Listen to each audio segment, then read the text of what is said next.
بسم اللہ الرحمن الرحیم۔ السلام علیکم۔ حضور اکرم صلی اللہ علیہ وآلہ وسلم کی حیات مبارکہ میں ایک ایسا بھی سال آیا کہ جب آپ کی شریک حیات حضرت خدیجہ اور آپ کے چچا حضرت ابو طالب انتقال فرما گئے، تب آپ صلی اللہ علیہ وآلہ وسلم غمزدہ رہنے لگے۔ پھر ایک رات اللہ پاک نے اپنے محبوب حضرت محمد صلی اللہ علیہ وآلہ وسلم کو اپنی ملاقات کے لیے بلا کر ان کی زندگی میں مسرت بخیر دی۔ نبی اکرم صلی اللہ علیہ وآلہ وسلم حضرت ام ہانی رضی اللہ عنہا کے مکان میں استراحت فرما رہے تھے کہ یکایک چھت پھٹی اور جبریل امین اترے۔ ان کے ہمراہ دیگر فرشتے بھی تھے۔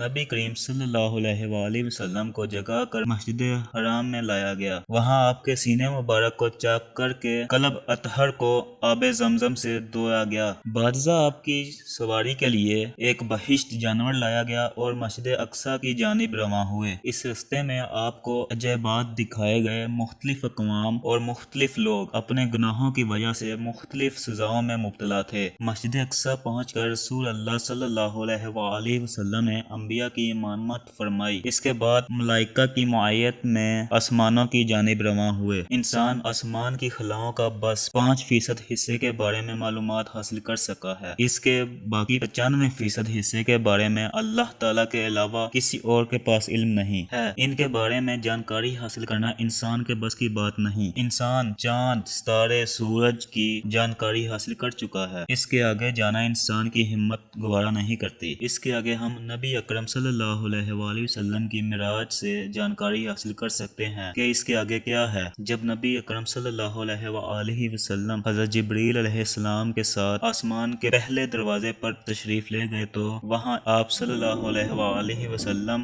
کے انتظار میں ایک اور فرشتے کی ڈیوٹی لگی ہوئی تھی۔ جب نبی اکرم صلی اللہ علیہ وآلہ وسلم اس کے پاس گئے تو اس فرشتے نے حضرت جبریل علیہ السلام سے دریافت کیا، اے جبرائیل علیہ السلام، یہ کون ہے؟ حضرت جبریل علیہ السلام نے فرمایا، یہ حضرت محمد صلی اللہ علیہ وآلہ وسلم ہے۔ اس فرشتے نے نبی اکرم صلی اللہ علیہ وآلہ وسلم سے فرمایا، محمد صلی اللہ علیہ وآلہ وسلم کے بارے میں اللہ تعالیٰ کی طرف سے ہم کو خبر ہو چکی ہے۔ آپ صلی اللہ علیہ وآلہ وسلم آسمان کے اس دروازے سے اندر جا سکتے ہیں۔ اس دروازے سے اندر داخل ہونے کے بعد آپ صلی اللہ علیہ وآلہ وسلم بے شمار فرشتوں سے ملے۔ یہ فرشتے زیادہ تر سجدے کی حالت میں تھے۔ یہاں ایک بزرگ کو دیکھا تو حضرت جبریل علیہ السلام نے فرمایا، اے اللہ کے نبی صلی اللہ علیہ وآلہ وسلم، یہ حضرت آدم علیہ السلام ہیں۔ حضرت آدم علیہ السلام کے ارد گرد لاتعداد انسان تھے۔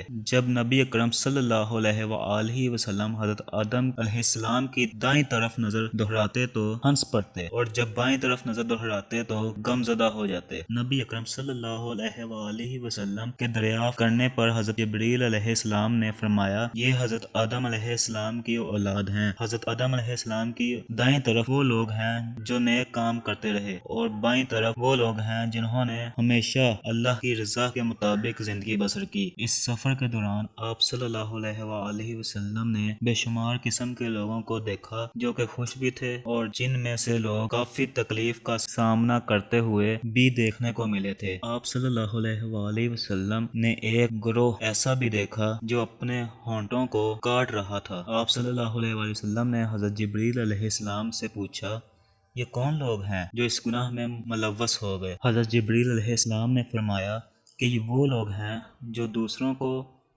تو نیک کام کے بڑے بڑے دعوے دیا کرتے تھے اور خود اس پر عمل پیرا نہ ہوا کرتے تھے۔ یہاں نبی اکرم صلی اللہ علیہ وآلہ وسلم نے زناکاری کرنے والے گروہ کو بھی دیکھا جو سخت عذاب میں پڑے ہوئے تھے۔ یہاں آپ صلی اللہ علیہ وآلہ وسلم نے یتیم کا مال کھانے، گالی گلوچ کرنے، رشوت خوری، بندوں کے حقوق مارنے والوں کو بھی دیکھا جو اپنے اپنے کیے کی سزا بھگت رہے تھے۔ اس کے بعد آپ صلی اللہ علیہ وآلہ وسلم دوسرے آسمان کی طرف بڑھے جہاں آپ صلی اللہ علیہ وآلہ وسلم نے دو نوجوانوں کو دیکھا جس کے بارے میں حضرت جبریل علیہ السلام نے آپ صلی اللہ علیہ وآلہ وسلم کو فرمایا کہ اے نبی صلی اللہ علیہ وآلہ وسلم، یہ حضرت یحییٰ اور حضرت عیسیٰ علیہ السلام ہیں۔ اس کے بعد آپ صلی اللہ علیہ وآلہ وسلم کی نظر ایک درخت پر پڑی جس پر لاتعداد پتے تھے، جس کے عین سامنے ایک فرشتہ کھڑا تھا۔ نبی اکرم صلی اللہ علیہ وآلہ وسلم نے حضرت جبریل علیہ السلام سے دریافت کیا کہ یہ کون ہے؟ حضرت جبریل علیہ السلام نے فرمایا، اے حضرت محمد صلی اللہ علیہ وآلہ وسلم، یہ ملک الموت حضرت اسرائیل علیہ السلام ہے۔ حضرت جبریل علیہ السلام نے فرمایا کہ یہ ایک ایسا درخت ہے،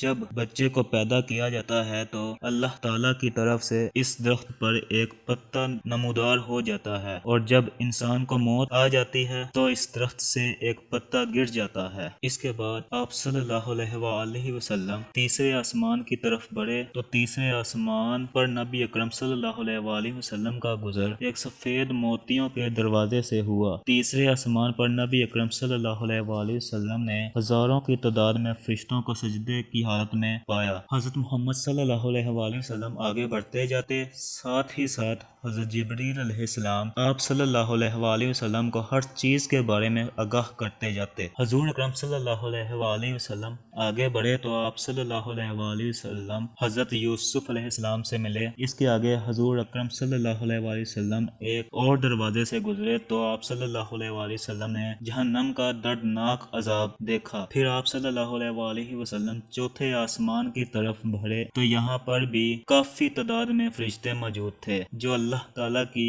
عبادت میں سر جھکائے ہوئے تھے۔ اس کے بعد آپ صلی اللہ علیہ وآلہ وسلم کی ملاقات حضرت نوح اور حضرت ادریس سے ہوئی۔ پھر آپ صلی اللہ علیہ وآلہ وسلم پانچویں آسمان کو سرخ سونے سے تعمیر کیا گیا ہے۔ یہاں آپ صلی اللہ علیہ وآلہ وسلم حضرت ہارون علیہ السلام سے ملے۔ پھر آپ صلی اللہ علیہ وآلہ وسلم آگے بڑھتے بڑھتے چھٹے آسمان پر جا پہنچے۔ یہاں بھی لاتعداد فرشتے رب کائنات کی عبادت میں مشغول تھے۔ اس آسمان پر حضرت محمد صلی اللہ علیہ وآلہ وسلم کی ملاقات حضرت موسیٰ علیہ السلام سے ہوئی۔ اس کے بعد آپ صلی اللہ علیہ وآلہ وسلم ساتویں آسمان پر تشریف فرما ہوئے۔ یہاں آپ صلی اللہ علیہ وآلہ وسلم نے بہت بڑی بڑی جسامت والے فرشتوں کو دیکھا جو اپنی زبان میں ایک دوسرے سے باتوں میں مگن تھے، جس زبان کے بارے میں نبی اکرم صلی اللہ علیہ وآلہ وسلم کو علم نہ تھا۔ یہاں کا نظارہ ہی کچھ اور دکھائی دے رہا تھا۔ زمین کے کعبے کے اوپر بیت المعمور فرشتوں کا قلعہ ہے، جہاں ایک ہی وقت میں 70 فرشتے طواف کرتے ہوئے نظر آئے۔ جو ایک بار بیت المعمور کا طواف کر لیتا ہے، اس کی باری دوبارہ نہ آتی تھی۔ یہاں آپ صلی اللہ علیہ وآلہ وسلم نے بہت ہی بڑے فرشتے کو دیکھا تو حضرت محمد صلی اللہ علیہ وآلہ وسلم نے حضرت جبریل علیہ السلام سے دریافت کیا، یہ کون سا فرشتہ ہے؟ حضرت جبریل علیہ السلام نے فرمایا، یہ حضرت اسرافیل علیہ السلام ہیں جو قیامت کے دن اللہ تعالیٰ کے حکم سے سور پھونکیں گے۔ سور پھونکنے کی وجہ سے قیامت برپا ہو جائے گی اور ساری دنیا تباہ و برباد ہو کر رہ جائے گی۔ اس کے بعد آپ صلی اللہ علیہ وآلہ وسلم کی ملاقات ایک بزرگ سے ہوئی جس کے چاروں طرف بچے کھیل میں مصروف تھے۔ آپ صلی اللہ علیہ وآلہ وسلم نے پوچھا، یہ کون ہے؟ آپ صلی اللہ علیہ وآلہ وسلم کو بتایا گیا کہ یہ حضرت ابراہیم علیہ السلام ہیں۔ پھر نبی اکرم صلی اللہ علیہ وآلہ وسلم سدرۃ المنتہا کے مقام پر پہنچے۔ اس مقام کے بارے میں نہ کوئی فرشتہ جانتا تھا اور نہ ہی کوئی نبی یا رسول کو اس کے بارے میں معلوم ہے۔ اس پر جنت مأویٰ ہے جس کا ذکر سورہ النجم میں کیا گیا ہے۔ حضور اکرم صلی اللہ علیہ وآلہ وسلم وہاں سے جنت میں تشریف لے گئے۔ یہاں آپ صلی اللہ علیہ وآلہ وسلم نے ہر طرح کی سہولت اور آرام و آرائش دکھائے جو کہ اور کسی جگہ پر موجود نہ ہیں۔ اس کے بعد نبی اکرم صلی اللہ علیہ وآلہ وسلم حضرت جبریل علیہ السلام آگے بڑھے تو حضرت جبریل علیہ السلام نے آگے جانے سے انکار کر دیا اور فرمایا، اے اللہ کے نبی صلی اللہ علیہ وآلہ وسلم، اگر میں اس سے آگے گیا تو میرے پر سڑ جائیں گے، میں اس سے آگے ہرگز نہیں جا سکتا۔ حضرت جبریل علیہ السلام کو وہاں ہی چھوڑ کر آپ صلی اللہ علیہ وآلہ وسلم آگے بڑھ گئے تو آپ صلی اللہ علیہ وآلہ وسلم کو ایک قلم کے لکھنے کی آواز سنائی دی۔ اس کے آگے بڑھے تو آپ صلی اللہ علیہ وآلہ وسلم کے ارد گرد نور ہی نور پھیل گیا۔ جہاں پر نبی اکرم صلی اللہ علیہ وآلہ وسلم کی ملاقات اپنے رب کریم سے ہوئی تو اللہ تعالیٰ نے نبی اکرم صلی اللہ علیہ وآلہ وسلم کو بے شمار نعمتوں سے نوازا تھا، جن تحفوں میں سے سب سے نایاب تحفہ 5 وقت کی نماز تھی۔ اس کے بعد آپ صلی اللہ علیہ وآلہ وسلم کا سفر ختم ہو گیا، پھر آپ صلی اللہ علیہ وآلہ وسلم کو زمین پر لایا گیا تو آپ صلی اللہ علیہ وآلہ وسلم کو اپنا بستر اسی طرح لگا جس طرح آپ صلی اللہ علیہ وآلہ وسلم اس بستر کو چھوڑ کر گئے تھے۔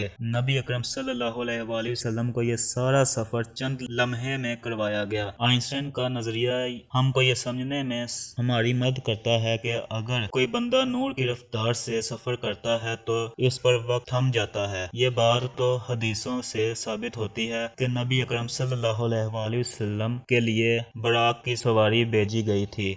براق کے معنی برق کے ہیں۔ براق کو 3 برق مانا جاتا ہے جس کے معنی روشنی کے ہیں۔ روشنی نور کی رفتار 1,86,000 میل فی سیکنڈ ہوتی ہے۔ اس طرح براق کی رفتار کا حساب 3 گنا زیادہ لگایا جائے گا کہ کتنی رفتار کے ساتھ نبی اکرم صلی اللہ علیہ وآلہ وسلم کو معراج شریف کی زیارت کروائی گئی۔ اس طرح براق کی رفتار کم از کم رفتار 5,58,000 میل فی سیکنڈ ہوگی۔ آئنسٹائن کی تھیوری کو مد نظر رکھتے ہوئے حدیث اور معراج شریف کا سائنسی مطالعہ کیا جائے تو اس واقعے کی سچائی سائنس سے بھی واضح ہوتی ہوئی نظر آتی ہے۔